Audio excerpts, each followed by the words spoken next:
Mr. Hawkins? Here. Mrs. Reynolds? Here. Mr. File? Here. Mr. Utoni? Here. Mr. Goebel? Here. Dr. Magulius? Here. Mrs. Johnson? Here. Okay, recognition of public and visitors. My glasses are fogged up, so I can't see back there that far. Anybody want to be recognized? Okay. You have one. Oh, go ahead. Yes. Where would you like me? You can step up here or whatever, just keep your distance. Step in front of the Oh, camera. who is that? Oh, hey, I didn't know who that was. I could tell he didn't. No, you don't have to. Tom Rochester, I'm here as a retired employee of the school district. I understand this is Mr. Hawkins' final release with the Board of Education and 22 years of dedicated service to the school district. And, I always talk about the fact that leadership is not meant to be done alone, performed alone. And certainly, there's been a lot of fond memories with the school district that I have, and certainly the partnership with the school board, and in particular the presidents of the Board of Education have been special relationships over the years. And frankly, that's one of the best kept secrets about the school district, in my opinion, is what a high functioning board the district has had for so many years, and what strong leadership they've had in the board president's chair, and certainly Randy exemplifies that. And so I didn't want to let the opportunity pass without publicly acknowledging Randy's dedicated service to the district. One of the things I appreciated the most about Randy's leadership was his positive attitude. Always looking for the best in the school district and the best in people, and just really appreciate that, and wish you well, and again, Thank you. appreciate your dedicated service, as well as all the rest of you school board members. This is a really difficult time to be a school board member, as you know. I'm not telling you anything you don't know, but just appreciate your service, and again, Randy, congratulations. Thank you. For your service. Thank you.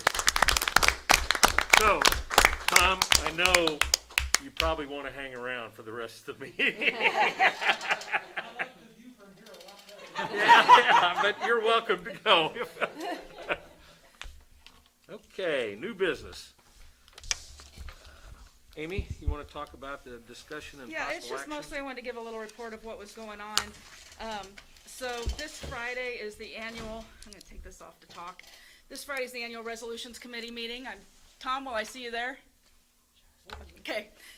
Anyway, we are still meeting in person, despite the fact that the III conference has been canceled. I believe some people will be joining remotely, but most of us seem to be meeting in person. It's in normal this year. I expect to get further details on this Friday night, but when we have the actual delegate assembly this November, they're planning to still have it, even though there's no conference, but they're trying to figure out a way to do it virtually. So, whether it's me, Mr. File, or somebody else that's, picked to be the delegate, will be voting, electronically. There are 14 resolutions this year, which is a somewhat small number. During my time on the committee, we've had as many as 29, but as few as 13. But there are a few I expect to be controversial. So, at the next board meeting, I'd like to give another report on what those resolutions were and what the committee is, choosing to support, and see where everybody else stands. Okay, all right, thank you. Okay. Consideration approval of an easement with the Village of Rochester. I understand we need to put this on hold, right? We'll table that for now. That is correct. Just because we just received the village's resolution, and our council is now working to create a resolution for the school district, so it'll likely be the regular August meeting. Right, okay. Approval of Board of Education policy for face coverings. Everyone's had a chance to read that. Anyone have any? Well, let's get a motion first. Come on. I'll make the motion. Mrs. Reynolds? I don't mind being hated. I'll second. Dr. Magulius. Any questions, comments on the face coverings policy?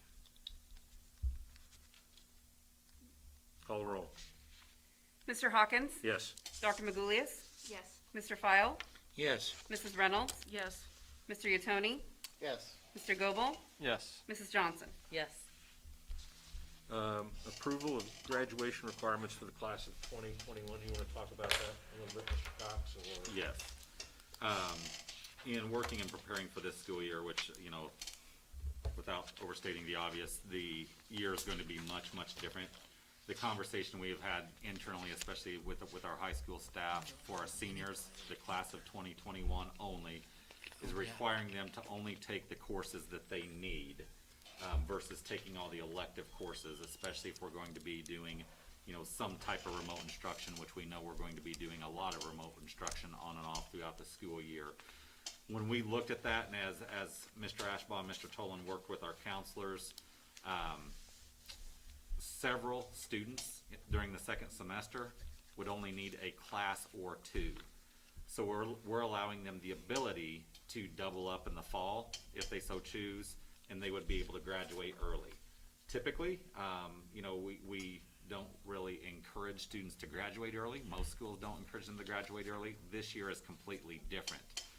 So what we would need to do to assist seniors to be able to do that is to change the graduation requirement for this year, this class, and waive 1/2 semester of PE. Waiving that half a semester of PE would allow those students who chose to double up on their language arts or to take their civics in the fall online to be able to graduate early and move on. For us, it's a benefit for the kids that choose to do that. For us, it's going to help us with numbers as far as trying to get students into elective courses, students into in-person instruction, because we have to assume we're going to be social distancing throughout the school year and have some of these requirements throughout the year. I'll entertain a motion. I'll make that motion. I'll second. Discussion, I have a question. Yeah. Are we going to be doing anything to notify, maybe not just the students, but the parents? Because some of these kids in August aren't engaged and aren't thinking about May. Yes, we will. That has not occurred yet, correct, Mr. Toland? No, but yes, we will. We have discussed that. So they will know and have the ability to do that. Questions, comments on the graduation requirements? And we're gonna make it clear that it's a one-year only thing, so that parents of ensuing classes know they're probably not gonna have the option. Yes, that's Okay. why the agenda item says for the class of Yeah. 2021. Well, I just wanna make sure we're very clear on that, because we don't want confusion in the public. Correct. Any other questions, comments? Do the teachers have any comment on this, or is that impacting the teachers anyway? Not that I'm aware of. I Is there can't anything I'm think of missing, anything. Mr. Tolan? No, nothing that I'm aware of.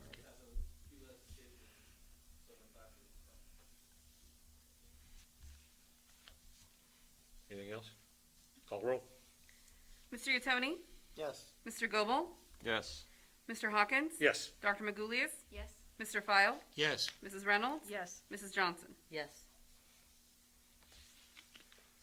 Discussion of return to school plans.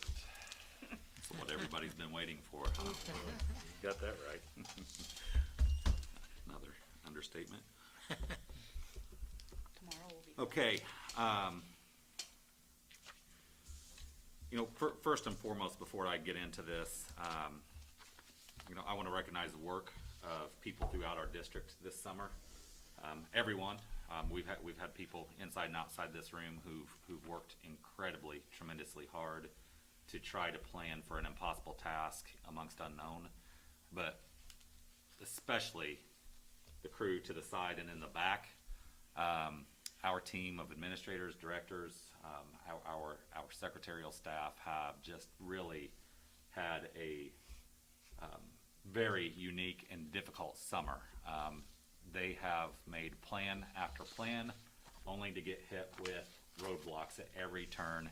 And I would hesitate to think of how many things have went in file 13 and they've had to start over from scratch, and they just keep planning and keep doing that. So I do want to recognize the work that they have done, and quite frankly, that work that they have done has helped us get to this process, or to this place where we are this evening, and helped me be able to formulate a recommendation and a decision of what we're going to do to start this school year out. So to get into it, on Saturday, August 1st, just this past Saturday, the Sangamon County Department of Public Health, our Regional Office of Education, and several area physicians from the SIU School of Medicine, St. John's, and Springfield Memorial called an emergency meeting with superintendents to discuss the current state of Sangamon County readiness for for the return to school from a public health and medical perspective.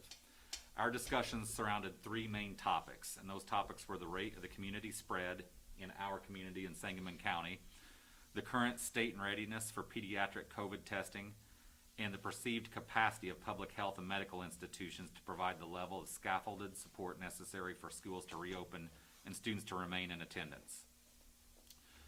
And to kind of reiterate how I open this, let me begin by noting that everyone, especially we as educators, understand the importance of returning to school for in-person instruction. Through the spring and summer, our teams here at Rochester have worked extremely long and painstaking hours to develop multiple plans for return to learning. And our top priority throughout has been, our top principle throughout has been the general health, safety, and welfare of our school community, our students, our faculty and staff, but it also includes our families and our greater community as a whole.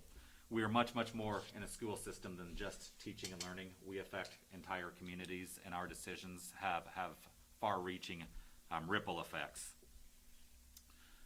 As such, we've striven to work toward a safer return.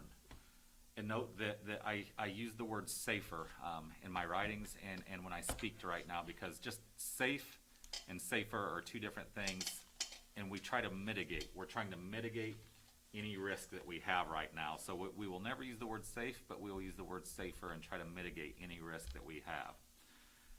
But the bottom line is we as educators badly, very badly, want our kids back in school. Schools serve multiple purposes for our community, and no one understands the importance of having our students back more than we do. We understand that we should not consider closing schools unless there's extreme reasons to do so. Based on the information provided to us during that meeting this last weekend, I do not believe that we as a school district, our healthcare system, and our greater community at large are prepared to provide the foundation necessary for a safe, consistent, and coherent return to school. As reported by area physicians, currently cases are at 126 out of 100,000 and climbing, indicating that the community spread is unchecked. We are rapidly approaching 5% positivity rate, and the slope of that curve is steep. Contact tracing capabilities remain suboptimal. And most critically, as we move to reopen, our capacity for rapid widespread testing in the pediatric population is suboptimal. So let me discuss just a moment for the testing capacity and the lack of resources surrounding that and how that impacts us here. Under the current guidelines from the Illinois Department of Public Health and the Illinois State Board of Education, and as set forth in our district health office plan, it calls for a one symptom exclusion for students. So let me explain the one symptom exclusion. In our health office plan, as outlined by the Department of Public Health and the State Board of Education, we have a list of symptoms that we are to screen for, but also look for each day when students go to our nurse's office. Any one of those symptoms require those students to go home. If a student has a headache, parent gets a call, student goes home. Student has a runny nose, they get a call, and they go home. Any one of those symptoms, and it's a laundry list of symptoms. I don't have them all memorized yet, but those are two that stood out. Kind of your hay fever allergy season symptoms, they go home. Based on the analysis of Sangamon County schools, it's estimated, a conservative estimate, that based on the one symptom exclusion and our current rates of sending children home, we would send home a conservative estimate of 3,350 students per day. Our current testing capacity for adults and children combined within Sangamon County is 950 to 1,400 tests per day. As such, the testing capacity within the county cannot keep up with the predicted demand if in-person instruction occurs, thus further overwhelming the healthcare system. In the absence of a negative COVID-19 test, it will be extremely difficult for children to return to school before 10 to 14 days. The increased student absenteeism will lead to incoherence in delivery of instruction and will be problematic for parent planning, resulting in the increased frustration among our parents. The issue of adult absenteeism is important to consider as well. Simply put, we don't have the pool of substitute teachers, paraprofessionals, secretaries, bus drivers, custodians, cooks, and so on to meet with the demand that we'll need to properly staff schools and to support students. Again, with the one symptom exclusion, that applies to our adult staff as well. when we discussed in this very room this morning with the administrative team, and we were going through this specific scenario, a parent who obviously has many difficulties trying to figure out what to do with their kids, where their kids will be throughout the school day, may think their children are coming to school. But again, anytime one of those one symptoms is displayed, that parent's going to get a call. That parent's going to come to school and pick their child up. And then in the absence of testing, that parent's going to have to scramble to try to find a test, which is going to further cause problems in our healthcare system of doctors' offices being overwhelmed with parents trying to get notes, with trying to find tests. And we have stories of that already. The other piece is just the incoherence of instruction as kids are coming in and out of class, and quite frankly, these children in many cases will be gone 10 to 14 days with this one symptom exclusion. So it really causes many problems and is a big hurdle that we've encountered. The rise in community spread. The rates for positive COVID-19 tests are currently higher right now than they were in April when schools were closed for in-person instruction. Some may argue that COVID-19 transmission and its effects are low among children. However, evidence is beginning to show that children as young as 10 years old contract and transmit the virus at the same rate as adults. There's a great deal about the virus that we just don't know. Student safety is only part of that equation. Adult safety is equally important. And again, meeting with the physicians, the conservative estimates for our county is that 40% of our faculty and staff are considered high risk. There's a conversation between our partners in healthcare and the school leaders within our county regarding a metric for schools to use in making remote decisions. There's nothing official that's been publicized. Believe you me, I wish there were. It would save me some headaches. Don't exclude me. You gotta go. But it would save me some headaches. But that unofficial number is 5% positivity. A 5% positivity rate's been identified as that metric for Sangamon County, and we're quickly rising to that number. This rise in community spread and positivity will further exacerbate the testing capacity. According to one physician, there is, quote, little probability that it won't look better and a high probability that it will look worse by the time school starts, and there's nothing we're going to do today as a community that will reverse that trend in time. It was further pointed out that, again, quote, globally we have data indicating that when schools open in communities where cases are rising as rapidly as they are in central Illinois, the rate of increase in community transmission rises even more precipitously. And two, that our lack of ability to rapidly test and rule out pediatric COVID will result in massive absenteeism that will only serve to inject further chaos into the school year. In regards to instruction, as a district, we've spent an incredible amount of time and resources trying to plan for some form of in-person learning. Two of the main questions we've asked ourselves is, how can we provide for a safer environment for in-person learning? And once we do open, what do we need to remain open? It does not do us good, with maybe a few exceptions, to open our doors and close a few days or a few weeks or a month later. Nobody can really know or determine what that would be. As we near the start of school, time's becoming an even more precious resource, and it's becoming increasingly clear that the medical resources will not be able to meet the needs for us to stay open as current trends rise. Now's the time for us to shift our focus to one instructional model so students and teachers are more likely to be successful. By focusing on one model of instruction, we can better plan and provide resources for all phases of our plan. Furthermore, we can spend the upcoming days, weeks, and months to build a robust remote learning model. In regards to the recommendation that I'm making within our plans that we have approved, the consensus among the physicians was that schools should start the year in a remote model. We had 11 physicians at that meeting, 9 of whom said we should start on a remote model, 1 of whom abstained because of his position with the health department and wants to make a decision based on other things, and 1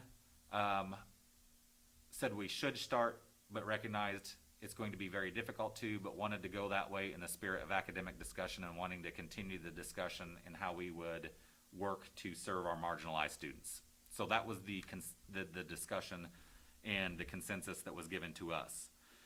Based on the rationale in this report and other information, I cannot in good conscience recommend that Rochester 3A begin the school year with any form of our in-person learning plans. Therefore, I'm recommending that we will be directing our teams of teachers and principals to shift their focus solely to remote learning plans until at which time we shift focus back to planning for in-person instruction. The weight of this decision's not lost on me. It has resulted in countless hours of interrupted sleep. We've had outstanding teachers, principals, and staff who are doing whatever it takes for a safer return to school. I'm thankful for their talent and efforts and support. At the end of it all, the decision and the ultimate safety of our students, faculty, staff, and our families sits squarely on the shoulders of the superintendent and our board. And that's not a decision to be taken lightly. Throughout my career, when I've been called upon to make a decision regarding safety, I've always erred on the side of caution, and this time is no different. Now's not the time to gamble with our collective safety and well-being, and there's just too much that we don't know. And that's not my quote, that's the quote from a physician who sits on the Illinois Board of Public Health. We're also very keenly aware of the stress that families are under as a result of this pandemic. And it's important for us to give families the opportunity to pivot and plan, and that's going to be the story of the school year. We're going to have to be adaptable. We're going to have to be able to pivot and have backup plans. Families have had the opportunity to provide us with an unprecedented amount of feedback through our thought exchanges. We're continuing to use that input from our families to answer frequently asked questions and to build plans that can best meet their needs. Our families have been tremendous partners throughout this pandemic. The evidence is very clear that starting school in a remote model is the safest, least chaotic option that will reduce collective trauma in the best manner. Questions that we'll consider as we move forward, we'll continue to ask ourselves these questions as we evaluate the transition to in-person learning. Can we open for in-person learning? And if we open for in-person learning, and when we open for in-person learning, what resources do we need and what resources will the community provide so that our schools can remain open? Our next steps, an immediate priority, will be shifting our focus to identifying and building supports for our students and families who will be disproportionately and negatively impacted by remote instruction. Please note that there will be provisions for bringing students on campus for learning, supports, and instruction during remote learning. Unlike the spring, this version of remote learning will not be all or nothing. In the spring, when we closed March, April, and May, this place was locked up as tight as a jug, and as was every school district throughout the state. This fall, it will be different. There will be kids who will be able to come onto campus. There will be small groups. There will be opportunities for children to have access to internet, things that we're working through. Our remote learning team is working diligently to complete our plan to release as soon as possible. We'll develop a plan to transition back to in-person learning with consideration for a timeline, support needed in transitioning students by learning pods and or needs. That's going to be the next biggest question, is when will we come back and what's it going to take? We as a district cannot and will not work in a silo to formulate our plans. We'll work with the medical community, area school districts, and take input from our stakeholders to develop the best and most informed decisions possible. In terms of working in a silo, I want to take the moment to recognize our regional office, our health department, and these physicians for partnering with us and talking with us. It's something we've been begging for, quite frankly, for many months now. But I also want to point out that discussion happened on August 1st. They have committed to being our partners throughout the year and recognize they need to partner with us throughout the year. So, the community needs and supports, I want to touch on that. Our schools can't get back to in-person learning alone, as I just mentioned with the supports of our medical community. We need the help and support from our community in the following ways. One, from our medical community, from our lawmakers and others. This is very much out of our control, but we do need robust pediatric testing to get back to in-person learning. And as a community, we must have strict adherence to wearing face coverings, and we must observe social distancing of 6 feet in large gatherings. In a time when it's hard for our communities to agree on the best approach for opening schools, there's one point we can all agree upon. We want a safer return to in-person learning for our children. We want them back. In order to get that, we as communities must change our behaviors, and without that, quite frankly, we're going to struggle to open schools. So with that, I'll open up for any comments or questions. I had one question, and I apologize, I should have given you a heads up on this, but I don't think it's a controversial one. So if we're gonna allow kids on campus in small groups, my question is, with the IHSA saying we can have some sports, but us now going to remote learning, how is that gonna coincide? Are we still gonna have cross-country and girls tennis, and I can't remember if there was a third one that was outdoors, but I know at least those two. Yes. Golf. Golf, thank you, boys and girls golf. I'm glad you asked that question, and it's a great question. One we discussed ad nauseum Saturday as well. One of the things that took up a lot of our time is families and students who are marginalized, but also part of the reason we recognize the health or the importance of in-person learning is the social emotional health and well-being and connectedness of our school community and how important that is. We would plan to continue with as many and any activities that we can. So not just with sports, any of our clubs, any of our things that we can continue to do in small groups and do it safely under guidelines, we would continue to do. We asked for opinions on that, and we did receive support for doing that. I will also be meeting with area superintendents, specifically Central State 8 superintendents, to see what they're going to do, but that's the consensus that we would like to try. And again, it's in a more controlled environment, smaller numbers, and the way I would describe it for anything we do, well, I'm not ready to paint a clear picture, but think of our transition back instead of an all or nothing model. You're going to see us baby stepping into bringing small cohorts of students, certain activities, and bring things back as we go. And so that would be one of those. This model for since the question was surrounding the IHSA and IESA activities, the model is still very optimistic and very conservative. The activities we do this fall, by and large, are deemed low-risk activities that don't deal with things that come with higher risk and contact activities. Today, I'm very skeptical if we would have the winter, spring, summer, at least the winter, spring activities, but let's see where we are when we get there. We'll take that one day at a time. I have a mundane question. You have bus drivers, janitors, cooks.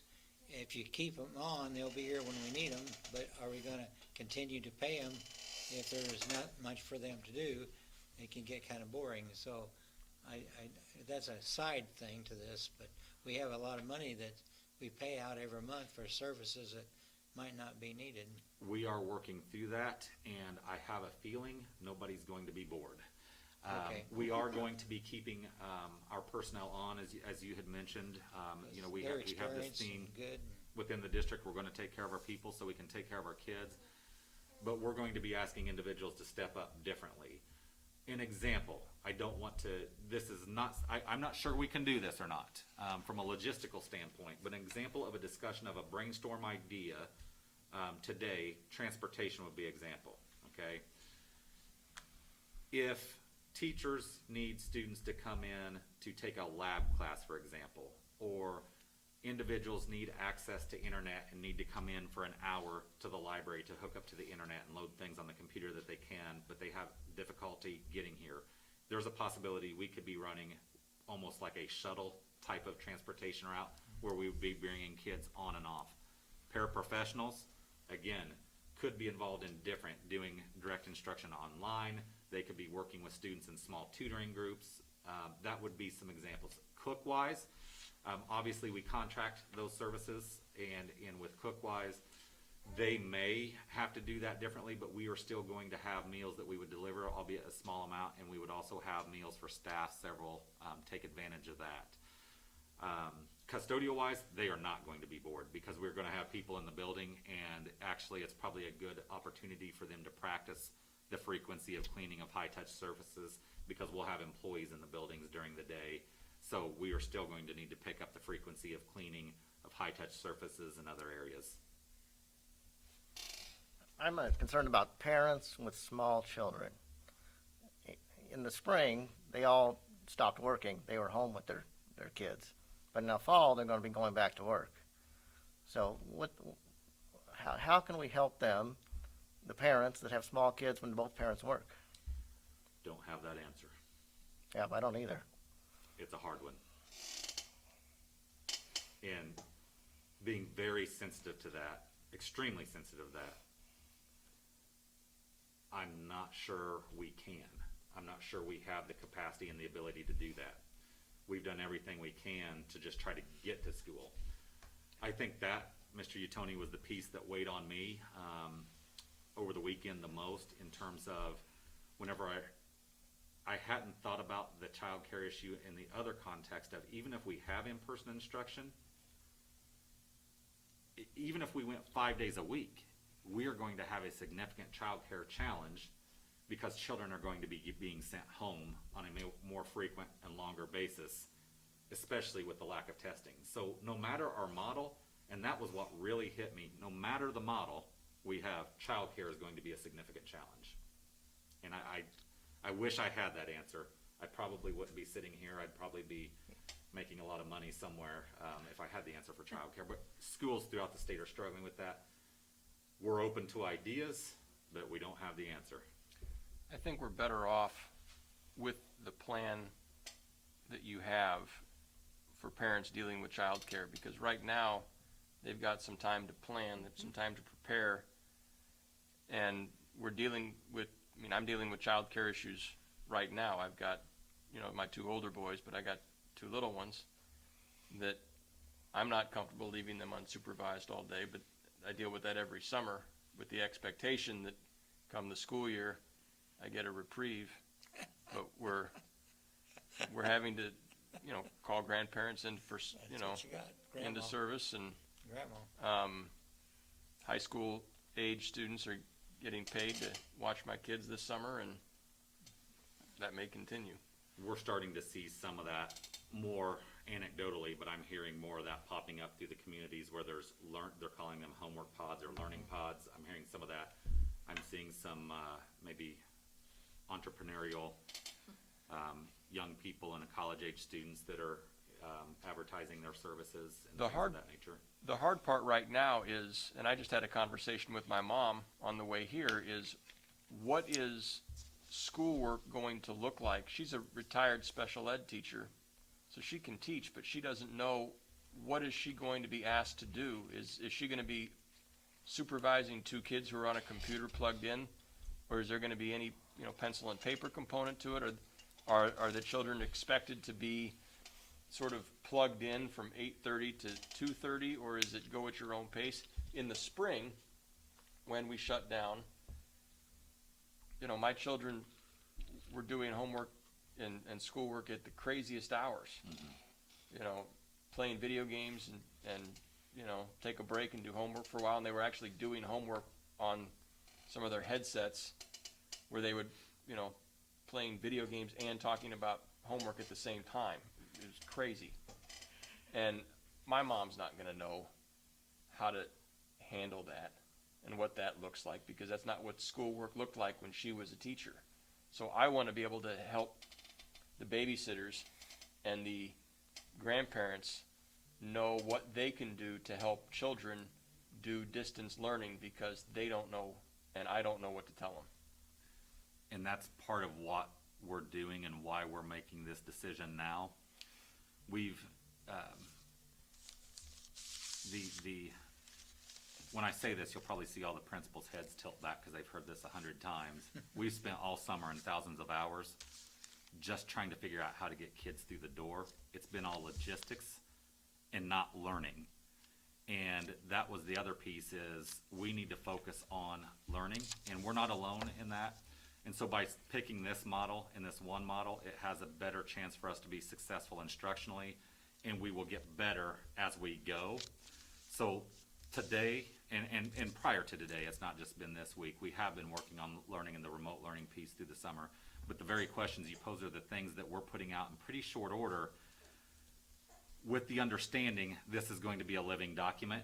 So what we put out this week or early next week, everyone has to understand it's going to evolve and it's going to get better, but we've got to get something out that says, here's the minimum expectations, here's what some things are going to look like. On a logistics topic, if we're having less people in the building, is it possible to shut down portions of the building so that we don't have people touching door handles everywhere, but maybe shut down a wing or shut down areas that we don't need to be? We haven't talked about shutting down a wing, just because of teachers needing access to their rooms and their materials, but we have talked about single points of entry or limiting entry. Correct? Principals, I'm kind of looking at you. But if This building's the hardest because of all the doors, but Mr. Toland, I'm seeing you shake your head. We're limiting the number of entry points, and everyone's being required, all staff, everyone is being required to check in and out when they come in, because that's for the contact tracing piece of it. So we're not shutting down wings per se, but we're going to be shutting down entry points, and we can certainly talk about that. That's not something I had thought of. Well, I get it that everyone wants their own space, and if people are having to make videos and you're making your video and you're sharing a workspace with another teacher and he or she's trying to make their video, that would be a problem. But if we don't have students here, then a teacher doesn't need a 60 by 40 office, and maybe we could divide that up somehow and then shut areas. Potential. I wanted to emphasize one thing he said at the beginning. Even before you gave us those statistics about, and the list of, symptoms that people would get sent home for, my feeling was if we announce remote learning now, parents have time to plan. And if their kid gets sent home and told to take a test and quarantined, and as you mentioned, the quarantines are lasting longer and longer now, then they have no time to plan for it. Now they're caught. And it sounds like there's a chance they're going to be caught even more often than I thought with that list of symptoms you said. So, Me too. Bill, I agree. The child care thing is a big concern, but I don't think it's going to be any less of a concern if we're in person. I think it would be a challenge for the parents right now. What? And they're planning for 3 days right now. Yes, and they're So they're it's planning for 3 pivoting days to plan already. for So 5. So now that we know we can't do even the 2-day in person, I know when we were looking at all 4 of the options, there was the discussion about the amount of time that they would have live instruction or synchronous instruction. And I believe the recommendation was 2.5 hours a day. And the difficulty, if you have teachers teaching in person for a better part of the day, you can't then have them teaching live instruction online all night long. With us now being completely remote, are we going to be closer to that? Will the kids see live instruction 4 days a week? One of the things that will be a challenge, though, still is the best remote instruction practices, because we can't expect children. It's not good pedagogy for kids to be online 6 hours a day. So plus there's still going to have to be some on-demand components. We just scratched the surface of that a few times. We've talked about this more than once, but we revisited it today in terms of if a teacher is doing a lesson at 10 o'clock, for example, and they need their students logged on at 10 o'clock, because of the dynamics that are happening outside of school and in the homes, it may be difficult for that student to log on then. And so we will have to be able to have them access on demand, but also we recognize the best learning is going to come with interactive video. So we're working through that. To answer your question, will we see synchronous and will we see two-way communications increase? Absolutely, we'll see it increase as we go. It's just we're going to have to coordinate it well to make sure we're doing it with good purpose and also not overwhelming students or overdoing that. The asynchronous part will still be a significant component of what we do.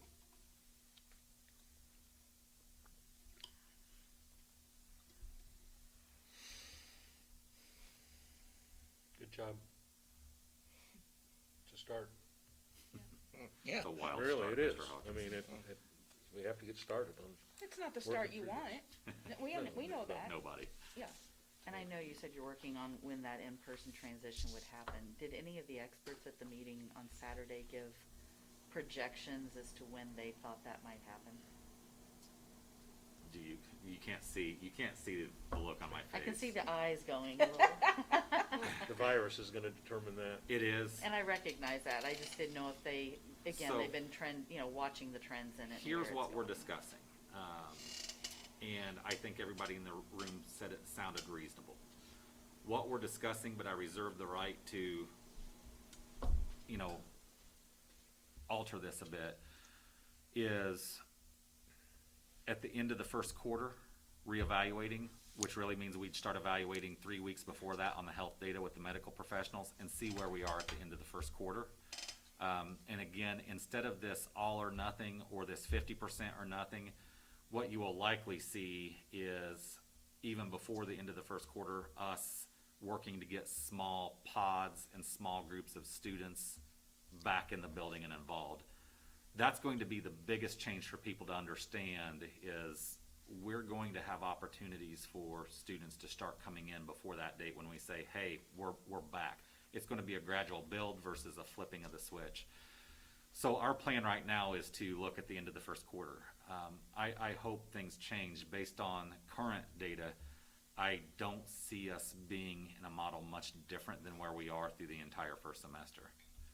Cold and flu season is only going to make things more difficult, especially as we have the one symptom screen. Either that one symptom screen has to give, or the testing has to get better. There was some optimistic information provided about saliva test and rapid saliva test, and that they've had some encouraging news about that. That could be a game changer for us in what we're able to do. I just think for parents, it's important that they know we're not talking about we're going to spend the first 4 weeks on remote and then there's a likely chance you'll be back in person. For their planning, not only in the Correct. short term, but the long term, we need to give them as much information as we have, again, knowing everything changes with Faster every than new it stays the day.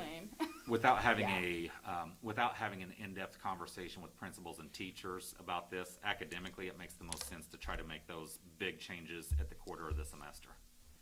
I think even letting the parents know that, though, that's Yeah. the times we would be reevaluating, would be helpful. Other questions, comments? Anything to add, Mr. Cox? No, other than I was gonna mention, I do have a letter that's going out to parents this evening that is a condensed version of this. And it talks about next steps, but very briefly, and so then the follow-up letter, especially after we have time to get some more communication, or have more conversation internally and externally, can be a follow-up conversation to just that, what you mentioned is, okay, now here's what you want to know.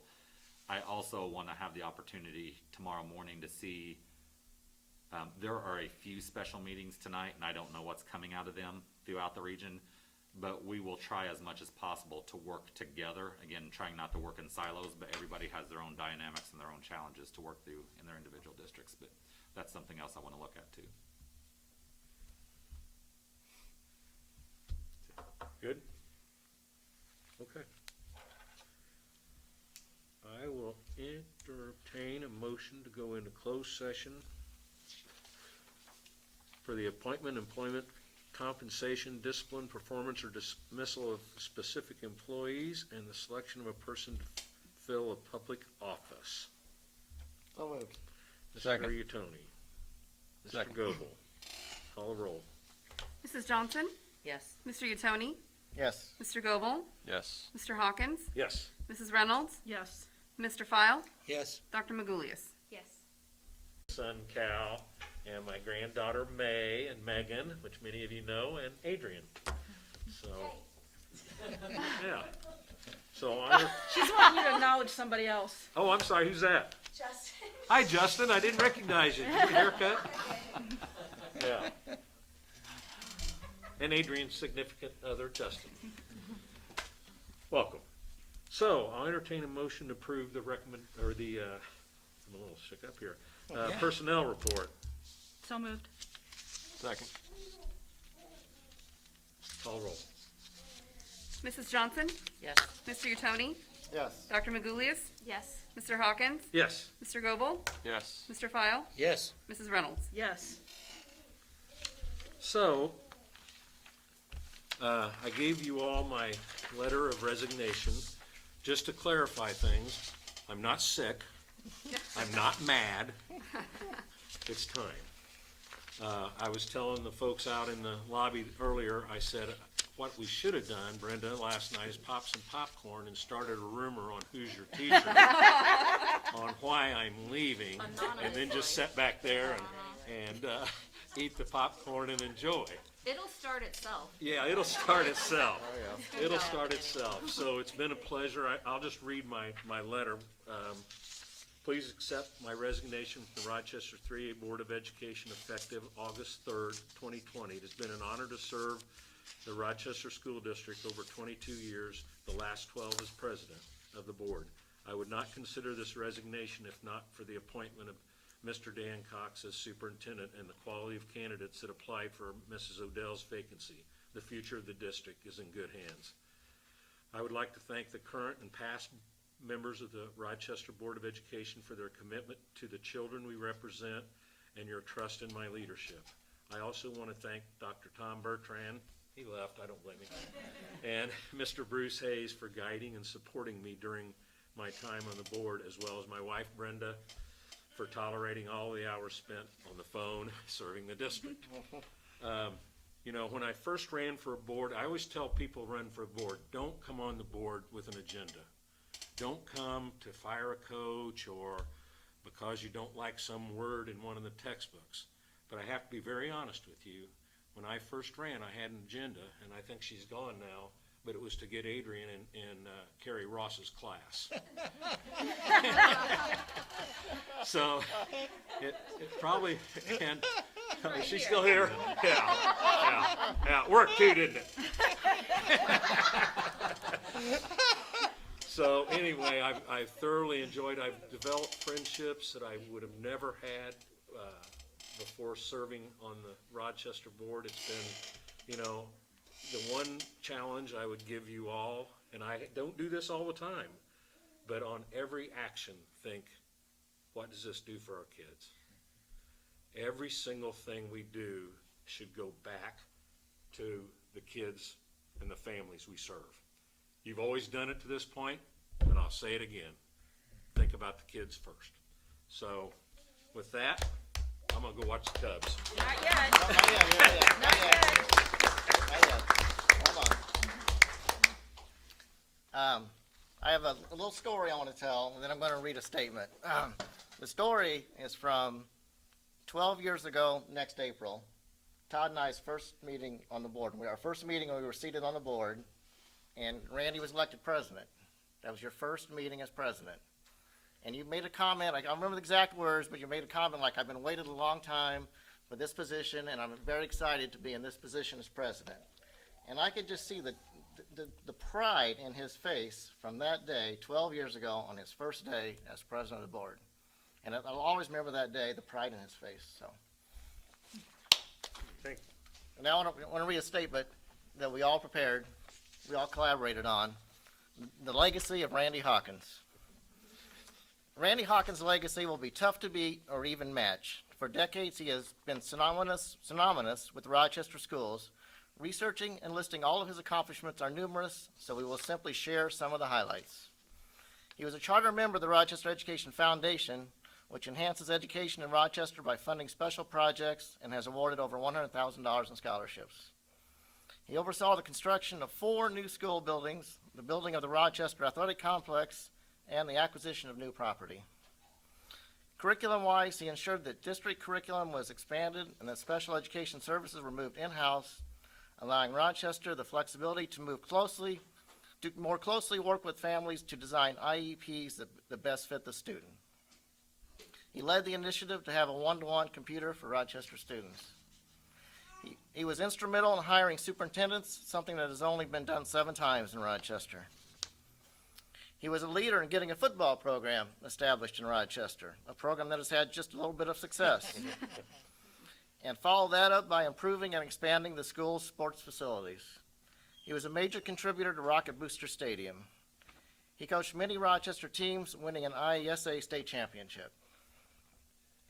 He has mentored and supported numerous new board members and was the first board member to win a Those Who Excel award. He worked tirelessly with other Sangamon County school boards to get the 1% sales tax for schools propositions passed. Randy was also named the 2013 Rochester Citizen of the Year. Randy has poured his heart and soul into the Rochester 3A school district. He's a fantastic father and grandfather. He is truly a pillar of the school district and the community. We will miss him. Randy, thank you, and enjoy your newfound free time.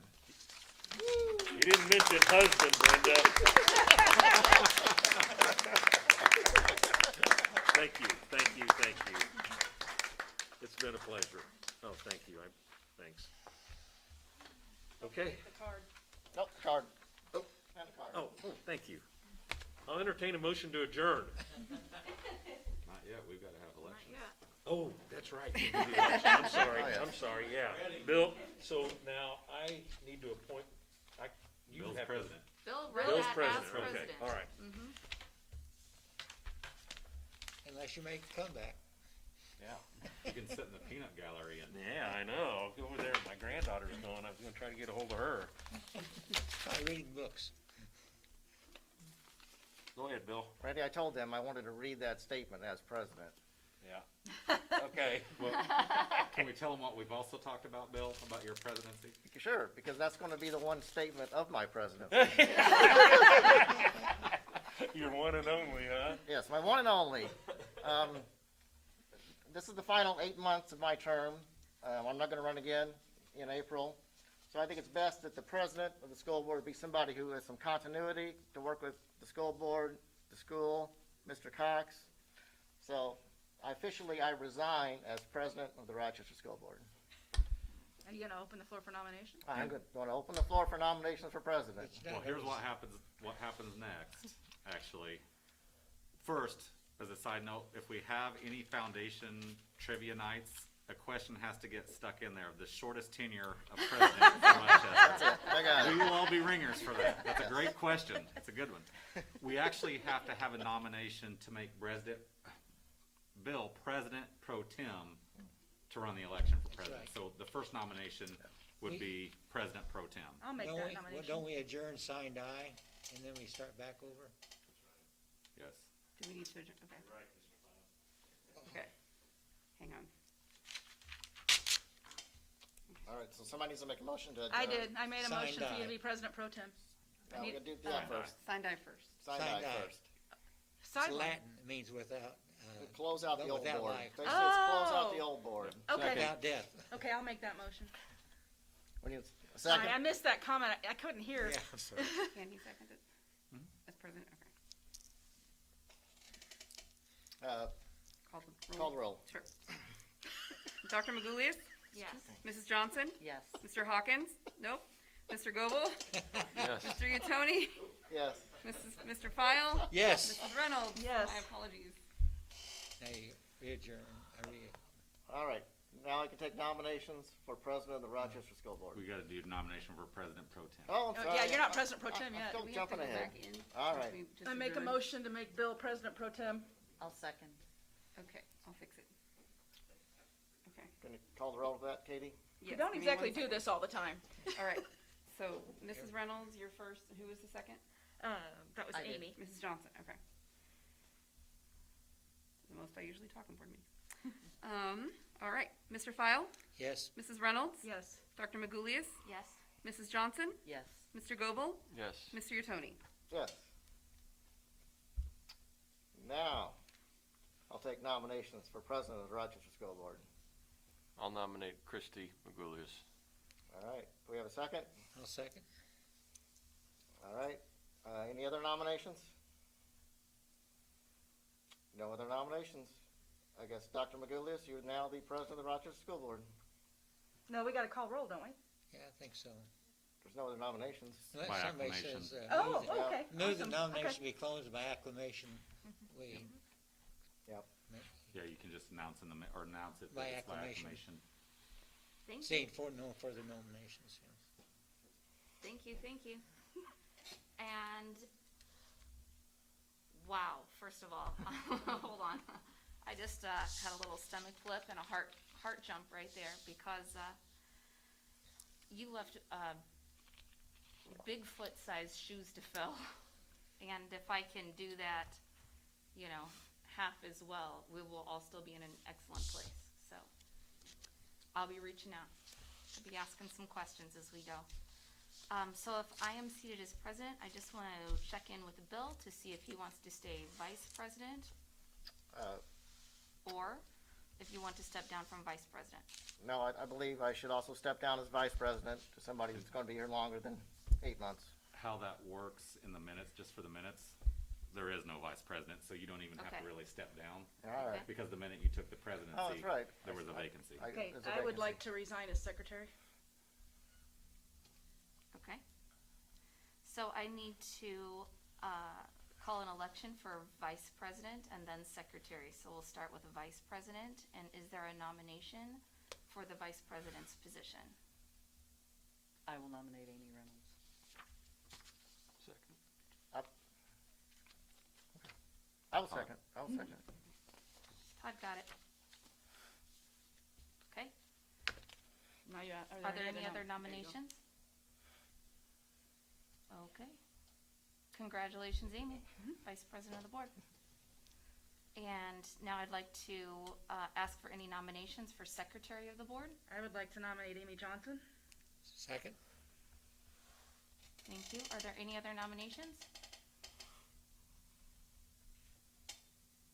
Okay, seeing none. Congratulations, Amy Johnson. Women rule. Thank you. Watch out, right?